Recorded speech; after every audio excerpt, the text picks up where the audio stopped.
Halo teman-teman, di sini kami akan mempresentasikan proposal project UAS kami. UKM yang kami ambil adalah nasi lemak Tanjung Batu. Di sini ada kelompok saya yaitu Kelly, Calvin, Pandelmerson, dan saya sendiri, Henry. Nasi lemak Tanjung Batu adalah usaha yang bergerak di bidang kuliner. Pemilik dari usaha ini adalah Ibu Nurhayanti. Usaha ini didirikan pada tahun 1995 di kota Tanjung Batu hingga pada tahun 2016. Usaha ini berpindah ke kota Batam hingga saat ini. Nasi lemak Tanjung Batu ini berada di Jalan Raden Patah, Baloi Blok 3 nomor 19 di kota Batam. Ini adalah produk yang ditawarkan. Omset nasi lemak Tanjung Batu dari penjualan produknya bisa mencapai 30 juta hingga 33 juta per bulan. Di dalam manajemen pemasaran terdapat 4P, yaitu produk, price, place, dan promosi. Hasil analisa kami, produk, price, place sangatlah baik di dalam UMK ini. Yang ingin kami sampaikan ada kekurangan hanya terdapat pada sisi promosi, di mana UKM sangat jarang melakukan promosi baik secara langsung maupun melalui media sosial. Saran kami adalah agar UKM lebih giat melakukan promosi melalui media sosial. Selanjutnya akan dipresentasikan oleh rekan saya. Saya Pandian, di sini saya akan melanjutkan mengenai pemasaran berkelanjutan. Terdapat juga bauran pemasaran yang sama dengan yang sudah disampaikan oleh rekan saya Henry pada pelajaran manajemen pemasaran. Hanya saja pada pemasaran berkelanjutan terdapat tambahan yaitu sustainable packaging, yang artinya kemasan yang ramah lingkungan atau tidak menyebabkan dampak negatif bagi penggunanya. Pada UKM ini perlu sudah cukup sustainable, tetapi kemasannya kurang sustainable karena masih banyak menggunakan kantong plastik. Untuk harga dan lokasi pada UKM ini sudah cukup sustainable. Kemudian untuk promosi, UKM ini kurang menerapkannya, sehingga kurang sustainable bagi keberlangsungan usahanya. Selanjutnya mengenai perilaku konsumen. Terdapat grup dan sosial media, pendapat dan kelas sosial, yang terakhir kultur dan subkultur. Ketiganya memiliki perannya masing-masing dan juga mempengaruhi keputusan pembelian dari calon konsumen.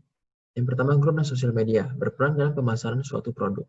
Yang kedua, pendapatan dan kelas sosial, berperan dalam menentukan target pasar. Yang ketiga, kultur dan subkultur juga berpengaruh berdasarkan kebudayaan induk dan sebagainya. Dan inilah hasil analisanya. Di media sosial, Instagram mendapatkan 12 frekuensi dengan 60% persentase dan seterusnya. Di sini Instagram menjadi sosial media yang tepat untuk UKM ini melakukan promosi. Selanjutnya, dana yang dikeluarkan 15-20 ribu mendapatkan 4 frekuensi dengan 20% persentase dan seterusnya. Rata-rata konsumen menghabiskan 20.000 sampai 30.000 untuk membeli produk UKM ini. Yang terakhir, dan untuk pekerjaan 90% persentase pada pelajar atau mahasiswa dengan frekuensi 18 dan seterusnya. Untuk peminat atau konsumen pada UKM ini rata-rata adalah pelajar atau mahasiswa. Selanjutnya akan dilanjutkan oleh rekan saya. Perkenalkan, nama saya Kelly. Saya akan melanjutkan presentasi dengan pelajaran pengantar manajemen dan bisnis. Yang akan saya bahas pertama kali adalah strategi untuk masuk ke dalam bisnis internasional.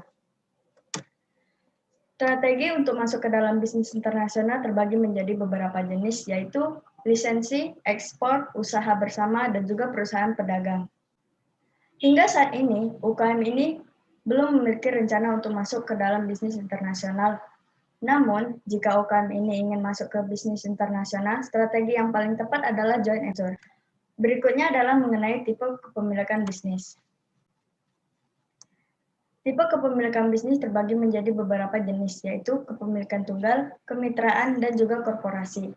Untuk UKM ini, tipe kepemilikan bisnisnya adalah kepemilikan tunggal, karena hanya dimiliki oleh Ibu Nurhayanti sendiri tanpa kerjasama dengan pihak lain. Yang terakhir adalah strategi pemasaran melalui media sosial.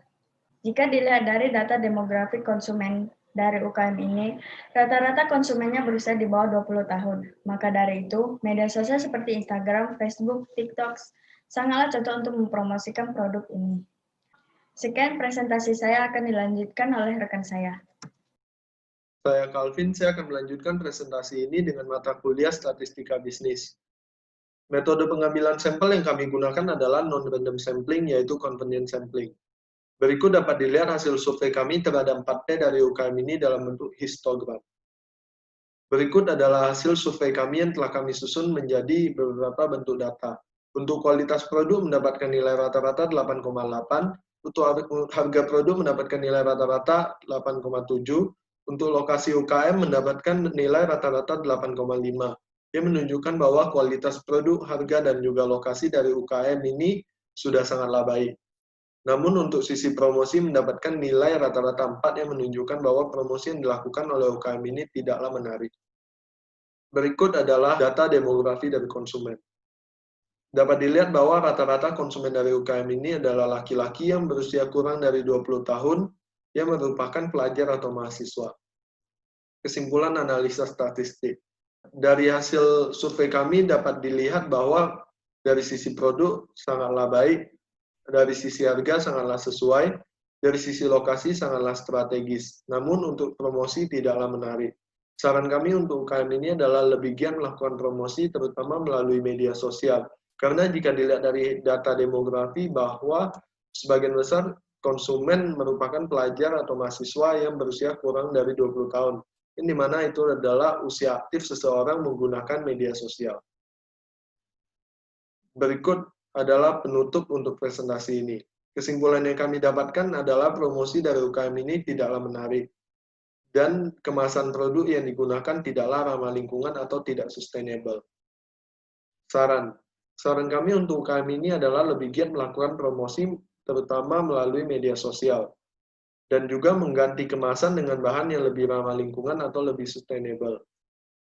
Sekian hasil presentasi dari kelompok kami. Jika ada kesalahan, kami mohon maaf dan terima kasih.